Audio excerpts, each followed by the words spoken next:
ഇത് കാണുമ്പോൾ എന്താണെന്ന് നിങ്ങൾക്ക് മനസ്സിലായോ? കുറേ മീൻ മുട്ടകളാണ്. മീനിൻ്റെ മുട്ട, വെറൈറ്റികളായിട്ടുള്ള മുട്ട, ഇത് വെച്ചിട്ടുള്ള ഒരു ഡിഷാണിന്ന്. അപ്പോൾ അതിന് വേണ്ടുന്ന ഇൻഗ്രീഡിയൻസ് എന്ന് പറഞ്ഞു കഴിഞ്ഞാൽ മുളക് പൊടി, കുരുമുളക് പൊടി, മഞ്ഞൾ പൊടി, വെളുത്തുള്ളി, ഇഞ്ചി, നാരങ്ങ, കറിവേപ്പില. ഇതിൻ്റെ കൂടെ ആവശ്യത്തിന് ഉപ്പും എണ്ണയും ചേർത്ത് അതങ്ങ് മിക്സ് ചെയ്യുക.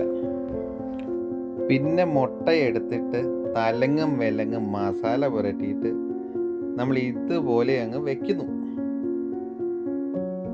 അരമണിക്കൂർ അങ്ങനെ മാരിനേറ്റ് ചെയ്യാൻ വെച്ചതിന് ശേഷം എണ്ണയിലിട്ട് വറുത്തെടുക്കുക.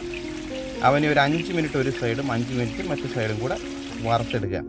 എന്നിട്ട് ഇതുപോലെ ഇവനെ ഡെക്കറേറ്റ് ചെയ്തിട്ട് നല്ല അടിപൊളിയായിട്ട് വായിലൊന്ന് വെച്ച് നോക്കണം. എന്തായാലും പൊളി സാധനമാണ്. വീട്ടിൽ ട്രൈ ചെയ്യുക, ആസ്വദിക്കുക, സ്നേഹം വാരി വിതറുക. Bye bye.